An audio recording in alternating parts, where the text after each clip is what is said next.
नमस्कार दोस्तों, आप सभी का फिर से स्वागत है टेक्नोलॉजी किडा चैनल में। और इस वीडियो में आज हम लोग बात करेंगे ग्राफक्यूएल के इंट्रोडक्शन वीडियो की, यानी कि गेटिंग स्टार्टेड वीडियो। ये ग्राफक्यूएल का है और मैं आप लोगों को इसका रीजन दे देता हूं कि ग्राफक्यूएल जरूरी क्यों है।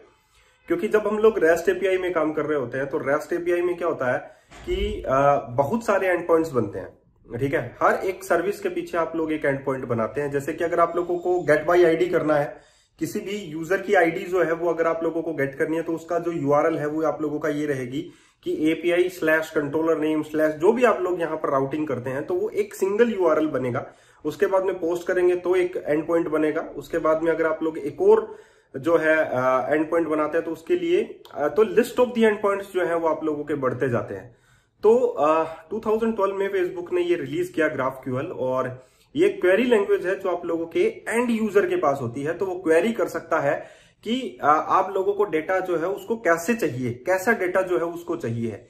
ठीक है, तो ये सबसे बड़ा एक एडवांटेज यहां पर ग्राफक्यूएल का आता है, जो रेस्ट एपीआई का डिसएडवांटेज है कि अगर आप लोगों के पास कम से कम अगर 1000 एंड पॉइंट्स हो तो आप लोग कैसे उस चीज को मैनेज करेंगे कि जो स्वेगर का जनरेशन, जो डॉक्यूमेंटेशन जनरेट करता है वो तो 1000 यूआरएल जो है वो जनरेट कर देगा। तो आप लोगों को तो टेस्ट करने में ही प्रॉब्लम हो जाएगी। तो कुछ ऐसा सिस्टम जनरेट किया जाए जिससे आप लोगों को ये प्रॉब्लम दूर हो। तो इंट्रोड्यूस किया गया ग्राफक्यूएल। ग्राफक्यूएल जो है इस एंड पॉइंट्स को रिड्यूस करने के लिए क्वेरी लैंग्वेज बनाई गई, जो क्लाइंट साइड पर हम लोग क्वेरी कर सकते हैं। गिटहब भी इस चीज को यूज करता है, फेसबुक तो यूज करता ही करता है, और बहुत सारी ऐसी चीजें हैं जो यूज में, बहुत सारी ऐसी कंपनी है जो ग्राफक्यूएल को यूज करती हैं, और इसको सीखना भी जरूरी है। तो मैं आप लोगों का ये गेटिंग स्टार्टेड वीडियो है, ये क्यों यूज में लेते हैं, कैसे यूज में लेते हैं, वो मैं आप लोगों को पूरा कंप्लीट बताऊंगा। गिटहब से ही हम लोग जो है इसका जो ग्राफक्यूएल क्वेरी लैंग्वेज का जो एडिटर विंडो है वो हम लोग यूज करेंगे, और कैसे एग्जीक्यूट करते हैं क्वेरीज को वो हम लोग इसमें बताएंगे आप लोगों को। उसके बाद में हम लोग ग्राफक्यूएल के लिए हम लोग कैसे क्वेरीज लिखें, कैसे हम लोग इंटरफेसेस बनाएं, कैसे क्लासेस बनाएं, तो इन सभी के बारे में हम लोग बात करेंगे। लेकिन ये पहला वीडियो है, तो अगर आप लोग नए हैं इस वीडियो पर तो मैं आप लोगों को बता दूं कि मैंने एक नया मेंबरशिप जो है प्रोग्राम जारी कर रखा है, और उसमें डिफरेंट टाइप्स ऑफ वीडियोस जो है वो मैं सेंड करता हूं। वो कौन कौन से वीडियोस हैं वो आप लोग देख लीजिए। तो पहले मैं आप लोगों को वो बता देता हूं जो मैंने अपने यूजर्स को अभी तक जो कोड है वो सेंड कर दिया है। ये कॉन्सर्ट बुकिंग का जो प्रोजेक्ट है वो कंप्लीट मैंने अपने यूजर्स को, जो जिन्होंने मेंबरशिप ज्वाइन की है, उनको सेंड कर दिया है। दूसरा, जो एमवीसी के जितने भी टॉपिक्स थे वो सारे के सारे टॉपिक्स जो हैं वो मैंने अपने यूजर्स को, जो मेंबर्स बने हैं, उन सभी को सेंड कर दिया। जैसे वेब के अंदर बहुत सारे ऐसे टॉपिक्स हैं जो उनको करने हैं, यूआ जैसे रिपोजिटरी के बहुत सारे ऐसे टॉपिक हैं जो उनको करने हैं, राइट। सो ये सारा का सारा जो टॉपिक्स हैं वो मैंने उनको सेंड कर दिया है। अभी एक प्रोजेक्ट यहाँ पर फिनिश हुआ है, that is concert booking system. उसके बाद में यहाँ पर जो दूसरा प्रोजेक्ट चल रहा है वो क्लीन आर्किटेक्चर के ऊपर चल रहा है, जो कि स्टूडेंट मैनेजमेंट का है।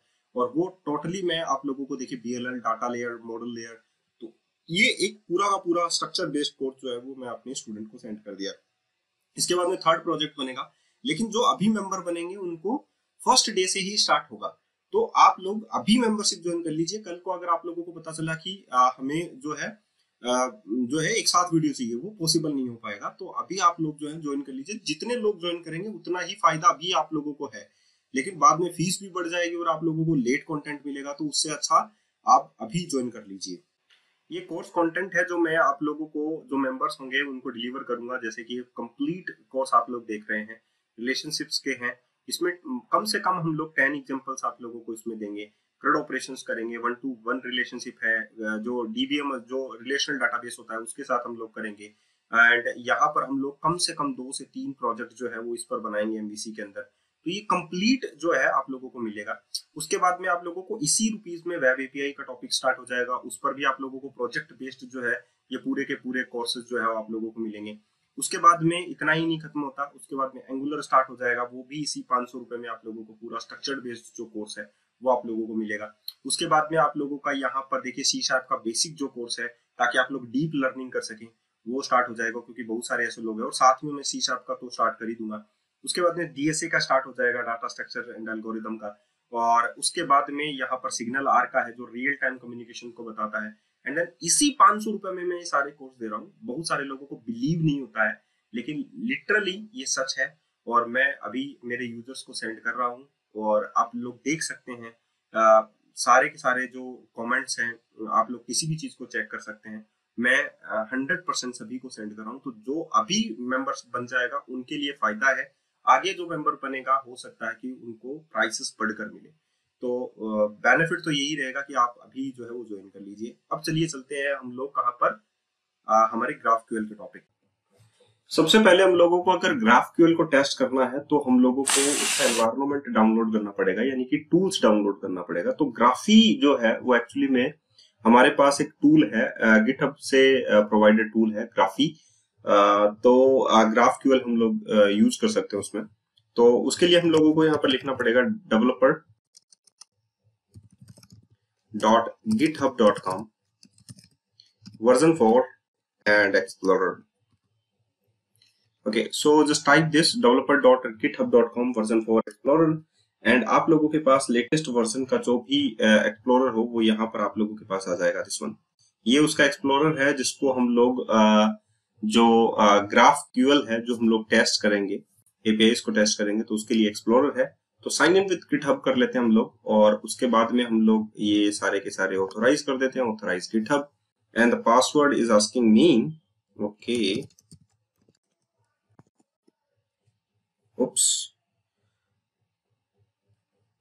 तो यहाँ पर हम लोग GraphQL को टेस्ट कर सकते हैं, और यहाँ पर हमारे पास है देखिए वेरिएबल एंड हेडर। तो जो GraphQL है वो आप लोगों के पास आप लोग इसमें टेस्ट कर सकते हैं डिफरेंट टाइप्स ऑफ थिंग्स। तो उसके लिए आप लोगों के पास जो गिटहब के पैकेजेस हैं या GraphQL के जो पैकेजेस हैं वो आप लोग इंस्टॉल कर सकते हैं। सो आप लोग ऐसा ही एनवायरनमेंट ले सकते हैं। देखिए यहाँ पर जो GraphQL है वो यहाँ पर आप लोग उसको ऐसे टेस्ट करेंगे, क्वेरी व्यूअर लॉगिन, मतलब एक सिंगल लाइन ऑफ कोड आप लोगों को मल्टीपल जो रिक्वेस्ट होती हैं आप लोगों की रेस्ट एपीआई के अंदर, जैसे कि मान लो आप लोगों को रेस्ट एपीआई में होता है कि आप लोगों को एंड पॉइंट्स होते हैं आप लोगों के पास डिफरेंट टाइप्स की। आप लोगों को डिपार्टमेंट गेट करना है बाय आईडी वाइज, डिपार्टमेंट आप लोग को टोटली डिपार्टमेंट गेट करने हैं, तो उसके लिए आप लोगों के पास different types of end points होते हैं। तो यहाँ पर हमारे पास है क्वेरी, हमारे पास है म्यूटेबल, हमारे पास है रिजोल्वर, हमारे पास है, मतलब डिफरेंट टाइप्स ऑफ है। तो क्वेरी के लिए हम लोग गेट यूज करते हैं, म्यूटेबल के लिए हम लोग एडिट अपडेट डिलीट करते हैं, एंड सब्सक्रिप्शन के लिए हम लोग जो है यूज करते हैं। सो रियल टाइम डेटा के लिए हम लोग यूज करते हैं। सो फाइनली हम लोगों के पास एक गिटहब का GraphQL एपीआई है जो टेस्ट करने के लिए हमारे पास है। तो अगर हम लोगों को टेस्ट करना है तो सिंपली हम लोगों को ये यूज करना है, और हमारे पास viewer login information that is one Tarun, this types of information हमारे पास आ जाती है। अगर हम लोग लोकेशन देखना चाहे तो हम लोग लोकेशन भी फाइंड आउट कर सकते हैं। सो जो भी टाइप्स की इंफॉर्मेशन आप लोगों को यहाँ पर चाहिए है उस टाइप्स की इंफॉर्मेशन आप लोगों को यहाँ पर मिल जाएगी, राइट। सो देखिए यूजर है यहाँ पर, तो यूजर से रिलेटेड डाटा अगर आप लोगों को चाहिए है तो जैसे कि नेम, टाइप्स, इस टाइप्स का डेटा अगर हम लोग चाहिए तो हम लोगों को ऐसे ही डेटा जो है उसमें लिखने पड़ेंगे, ठीक है, जिससे हम लोग जो मल्टीपल क्वेरीज है वो एक ही जो आप लोगों का एंड पॉइंट होता है वहां से हम लोग टेस्ट कर सकते हैं उसको।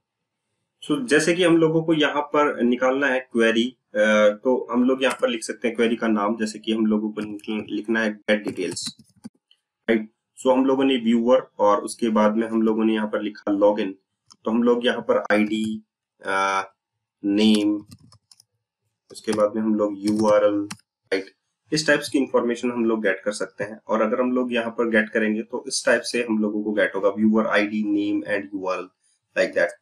सो ये इंफॉर्मेशन जो है हमारे पास, लोकेशन अगर हम लोगों को फाइंड आउट करना है तो हम लोग यहाँ पर लिखेंगे लोकेशन।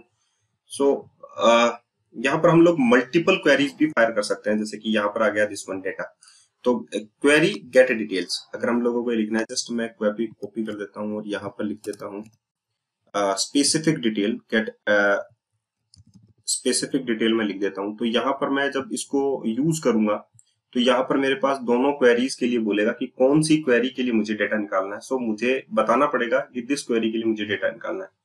तो यहाँ पर आप लोग मल्टीपल क्वेरीज भी फायर कर सकते हैं। तो सिंगल एंड पॉइंट है, और स्वैगर की तरह ऐसा नहीं है कि हम लोगों को मल्टीपल एंड पॉइंट्स बढ़ाने पड़ेंगे। तो सिंगल एंड पॉइंट से जो आप लोगों को चाहिए है वो आप लोग उसे दीजिए, और आप लोगों का आउटपुट जो है वो फाइनली आप लोगों के पास आएगा। तो ये तो था कि हम लोगों ने जैसे कि टोटली डिपार्टमेंट हम लोगों को चाहिए, तो हम लोग यहाँ पर क्वेरी कर सकते हैं कि gate details, right. So viewers की हम लोगों को टोटली डिटेल चाहिए थी, तो हम लोगों ने यहाँ पर लिया। अगर हम लोगों को मान लीजिए कि किसी एक स्पेसिफिक यूजर की डिटेल चाहिए, ठीक है, तो हम लोग एक क्वेरी लिख सकते हैं और उसमें हम लोग यहाँ पर स्पेसिफाई कर सकते हैं कि हम लोगों को इस व्यूअर की जो इंफॉर्मेशन है वो चाहिए है। जैसे कि एग्जांपल के लिए हम लोग यहाँ पर लिख देते हैं, यहाँ पर देखिए कोई भी क्वेरी जो है वो इससे नहीं बन रही है, सो हम लोग व्यूअर की जगह यहाँ पर लिख देते हैं यूजर, राइट। और उसमें हम लोग लिख देते हैं कि स्पेसिफिक यूजर की डिटेल चाहिए, तो लॉगिन इंफॉर्मेशन जो है वो हम लोग दे देते हैं कि इसकी जो लॉगिन इंफॉर्मेशन है वो ये है, हम लोग लिख देते हैं अमित, राइट। कोई भी नेम हम लोग यहाँ पर लिख सकते हैं। So ID, name, URL and location उसका हम लोगों को चाहिए है। सो ये क्वेरी डिटेल हम लोग हटा देते हैं। तो स्पेसिफिक जो डिटेल है, अगर हम लोग पैरामीटर पास करें, जैसे कि गेट डिपार्टमेंट बाई आईडी चाहिए हम लोगों को, तो लॉगिन यानी कि हम लोगों को उसका यूजर नेम यहाँ पर पता है, सो फाइनली हम लोग उससे गेट कर सकते हैं। अब हम लोग क्वेरी फायर करते हैं, तो अमित का जो भी हमारे पास आईडी नेम, जैसे कि अमित दिस वन, लोकेशन नल है लेकिन हम लोगों को ये आईडी फाइंड आउट हो जाती है। अगर मैं मेरा फाइंड आउट करूं, जैसे कि वन तरुण, तो यहाँ पर ये मेरा भी फाइंड आउट कर देगा दिस वन, ठीक है। तो हम लोग किसी का भी अगर हम लोगों को जैसे कि हम लोगों को पैरामीटर पास करना है किसी चीज में, तो हम लोग ऐसे ही पास करते हैं। अब हम लोगों को यही चीज अगर हम लोगों को मल्टीपल पास करनी हो तो हम लोग कैसे करेंगे, जैसे कि मान लीजिए हम लोग यहाँ पर लिखते हैं मल्टीपल।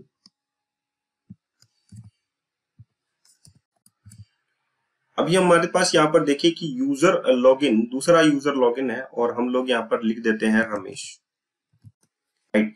लेकिन यहाँ पर ये एरर दे देगा कि हम लोगों ने जो क्वेरी फायर किया है दैट इज वन, हमारे पास एक ही यूजर है, उसकी हम लोग क्वेरी एक बार में फायर कर सकते हैं। तो हम लोग यहाँ पर एलियस नेम जो है वो पुट कर सकते हैं, जैसे कि मान लीजिए मैं मेरा पास कर रहा हूं, तो मैं यहाँ पर लिख दूंगा वन तरुण और कोलन यहाँ पर यूज कर लूं। इसका मैं पास कर रहा हूं तो मैं यहाँ पर लिख दूंगा रमेश, कि मुझे उसकी डिटेल स्पेसिफिक चाहिए है, तो ये एलियस है जिससे मैं स्पेसिफाई कर रहा हूं। तो मैंने आर्ग्यूमेंट भी पास किया है, दैट इज पैरामीटर पास किया है, और मैंने यहाँ पर एलियस भी बनाया है। सो फाइनली हमारे पास यहाँ पर दोनों डिटेल जो है वो इस टाइप्स में आ जाती हैं, ठीक है।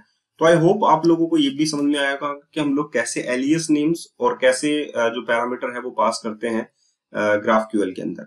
और जल्दी ही हम लोग जो है इस क्वेरी को बनाएंगे भी कि ग्राफक्यूएल से हम लोग कैसे यूज करें ग्राफक्यूएल को ASP.NET कोर के अंदर। अब हम लोगों को ग्राफक्यूएल के अंदर सीखना है कि फ्रेगमेंट हम लोग कैसे यूज करें, और एक्चुअली में फ्रेगमेंट होता क्या है। फ्रेगमेंट का मतलब ये होता है कि जैसे कि हमारे पास यहाँ पर हम लोगों को अमित का डिटेल निकालना है, रमेश का डिटेल निकालना है, तो हम लोगों ने सिमिलर जो डिटेल है वो अमित का भी निकाला है और रमेश का भी निकाला है। तो सिमिलर यहाँ पर हमारे पास ये इस टाइप का डेटा आ जाता है। और यहाँ पर अगर हम लोग देखें तो यूजर की जो डिटेल है वो गेट डिटेल है, that is the query, query dot user हमारे पास यहाँ पर डिटेल है। अगर हम लोग यूजर पर जाएं तो उसका जो डेटा टाइप है दैट इज यूजर, हमारा उसका डेटा टाइप है, राइट। तो दैट इज यूजर, वो हम लोगों को रिटर्न करके देता है।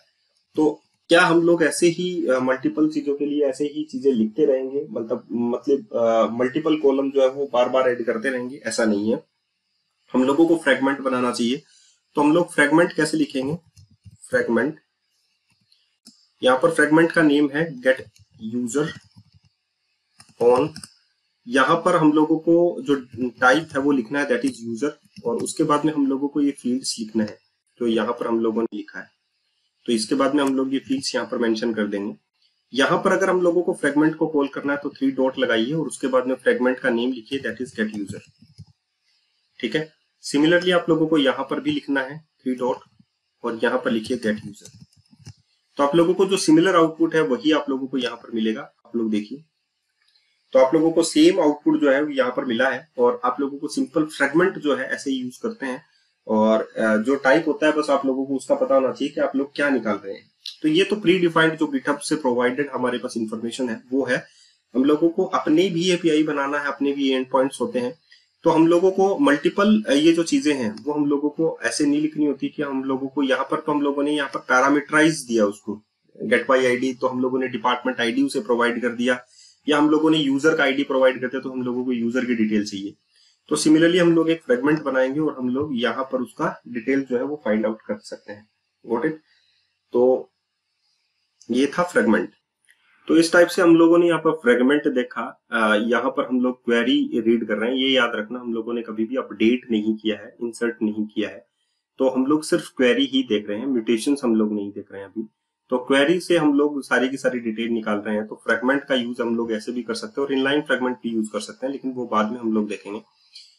यहाँ पर हम लोग जो है 1 बाय 1 फ्रेगमेंट के थ्रू डाटा एक्सेस भी कर रहे हैं। तो इस चीज को मैं एक बार के लिए हटा देता हूँ और यहाँ पर इस चीज को भी मैं हटा देता हूँ। अब मैं वेरिएबल पास करता हूँ। यहाँ पर वेरिएबल क्या होता है, अगर मेरे को मान लीजिए यहाँ पर यूजर का आईडी, मैं उसका नेम एंड यूआरएल मैं उसका गेट करना चाहता हूँ, लेकिन मैंने यहाँ पर डायरेक्टली वैल्यू जो है वो अमित पास कर दी है। डायरेक्टली जो नेम है वो मैंने पास कर दिया, लेकिन मैं अगर यहाँ पर क्वेरी पास करता हूँ और क्वेरी के अंदर मैं यहाँ पर लिख देता हूँ कि मैं जो यूज करना चाहता हूँ, जो वेरिएबल नेम मैं यूज करना चाहता हूँ, वो $साइन से हम लोगों को लिखना है, दैट इज लॉगिन। तो यहाँ पर जो $साइन होगा वो मैं यहाँ पर यूज करूंगा, और तो मैंने यहाँ पर लिखा $साइन लॉगिन। सो फाइनली हम लोग यहाँ पर या नेम भी हम लोग लिख सकते हैं। तो हम लोगों ने लिख दिया $साइन नेम, और वो किस टाइप का है वो हमें बताना पड़ेगा, दैट इज स्ट्रिंग टाइप, कि हम लोग यहाँ पर स्ट्रिंग टाइप जो है वो वैल्यू सेंड करने वाले हैं। Got it. और ये जो है वो रिक्वायर्ड फील्ड है, तो इसके लिए हम लोग एक्सक्लेमेटरी मार्क यहाँ पर लगाएंगे।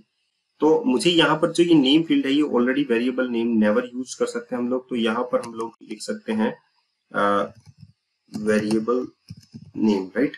मैंने यहाँ पर लिखा वेरिएबल नेम, सो मैं जस्ट कॉपी करता हूँ। अब मैं यहाँ पर ये जो चीज है वो पेस्ट कर देता हूँ एंड फाइनली इसके आगे मैं $साइन पेस्ट कर देता हूँ, ठीक है। तो यहाँ पर मैं क्वेरी के आगे अगर मैं यहाँ पर वेरिएबल नेम पास करता हूँ, जो भी टाइप होगा वो स्ट्रिंग टाइप आप लोगों को लिखना है। एक्सक्लेमेटरी का मतलब होता है कि हम लोग यहाँ पर रिक्वायर्ड बना रहे हैं इसको, वेरिएबल नेम को, और ये आ जाएगा इसमें लॉगिन इंफॉर्मेशन के अंदर, ठीक है। यूजर का लॉगिन क्या है, मतलब उसका जो नेम है वो क्या है, राइट। सो हम लोग यहाँ पर वेरिएबल बनाएंगे, और वेरिएबल में आप लोग देखिएगा यहाँ पर हम लोग कर्ली ब्रैकेट यूज करते हैं, और यहाँ पर आप लोगों के पास ऑटोमेटिकली आ भी जाएगा कि एक्चुअली में उसके पास लॉगिन नेम क्या है, राइट। तो इसमें हम लोग डबल कोटेशन यूज करते हैं और यहाँ पर हम लोग लिखते हैं वेरिएबल नेम, आ गया। उसके बाद में हम लोगों को डबल कोटेशन में पास करना है उसका नेम, जैसे कि मैंने अमित पास कर दिया। तो यहाँ पर ये क्या करेगा, यहाँ से ये अमित वेरिएबल नेम जो है उस वेरिएबल नेम में जाएगा, दैट इज रिक्वायर्ड है, जो कि हम लोगों को यहाँ से देना। और उसके बाद में ये वेरिएबल नेम लॉगिन नेम में चला जाएगा, जैसे कि हम लोगों ने यहाँ पे दिया। तो अमित का जो डेटा है वो आप लोगों के पास यहाँ पर आ जाएगा। तो इस टाइप से हम लोग इसको वेरिएबल नेम भी प्रोवाइड कर सकते हैं, उसका डाटा टाइप हम लोगों को लिखना पड़ेगा, और जो भी ऑप्शनल नहीं है, रिक्वायर्ड है। सो फाइनली हम लोग यहाँ पर ऑप्शनल की जगह हम लोग इसको ऑप्शनल अगर हम लोग बनाए तो हम लोग यहाँ पर उसको रमेश दे सकते हैं। अगर हम लोगों ने कोई वेरिएबल नेम नहीं दिया तो यहाँ से ये ऑप्शनल जो है वो उसको कॉल करेगा। जैसे कि अगर मान लीजिए मैंने यहाँ पर कॉल किया तो ये रमेश को कॉल करेगा, लेकिन अगर मैंने यहाँ पर उसको अमित दे दिया तो ये अमित के बारे में मुझे डेटा जो है वो शो करेगा। तो आई होप आप लोगों को ये चीज भी समझ में आ गई होगी कि हम लोगों को वेरिएबल नेम जो है वो कैसे पास करना चाहिए। हम लोगों को डायरेक्टली किसी भी फंक्शन के अंदर जो क्वेरीज होती है, हम लोग अभी क्वेरी की बात ही कर रहे हैं, तो हम लोगों को जो डाटा रिट्रीव करने होते हैं वो क्वेरी वाइज हम लोग करते हैं। तो वेरिएबल नेम जो भी हम लोगों को एज इनपुट पैरामीटर जो भी पास करना है वो हम लोगों को इस तरीके से करना है। तो GraphQL जो आप लोगों ने देखा वो GraphQL है, और GraphQL को आप लोगों को यूज करना चाहिए। बस इतनी सी बात मैं आप लोगों को कहना चाहता हूं कि जो लोग नए हैं उनको मेंबरशिप जरूर ज्वाइन करना चाहिए, क्योंकि मेंबरशिप में आप लोगों को प्रोजेक्ट बेस्ड कोर्स होते हैं वो आप लोगों को मिलते हैं। तो आप लोगों को कहीं बाहर जाने की जरूरत नहीं है, वो पूरा रोड मैप जो आप लोगों के लिए लेकर चल रहा हूं, और सिर्फ 500 रुपीज इसकी प्राइस है। 500 रुपीज में अगर आप लोगों को इतना कुछ मिल रहा है तो आप लोगों को बिल्कुल भी छोड़ना नहीं चाहिए, जहां तक मैं सोचता हूं। आप लोगों को वेब एपीआई का कोर्स मिल रहा है आप लोगों को, और एक प्रोजेक्ट नहीं मिल रहा, वो बहुत सारे अब ऐसे जो हर एक टॉपिक वाइज आप लोगों को प्रोजेक्ट मिल रहा है। तो बहुत सारे प्रोजेक्ट 500 रुपए में कौन देता है। तो आप लोगों को सब कुछ मिल रहा है, पढ़ने में आप लोगों को सब कुछ मिल रहा है। फाइनली आप लोगों की जो लैंग्वेज है वो हिंदी आप लोगों की रहेगी। तो बहुत सारी चीजें ऐसी हैं जो आप लोगों के सीखने में आएंगी अभी, ठीक है। तो जो लोग नए हैं वो अभी ज्वाइन कर लीजिए, क्योंकि इसकी फीस बढ़ सकती है, जैसा कि मैंने आप लोगों को कहा 500 रुपीज से एक्सटेंड हो सकती है। तो जो लोग जितना जल्दी कर लेंगे उतना बेनिफिट उनको जल्दी मिलेगा, ये मैं आप लोगों से कहना चाहता हूं। तो आज के लिए इतना ही, फिर मिलते हैं एक अच्छे से नए वीडियो के साथ। धन्यवाद।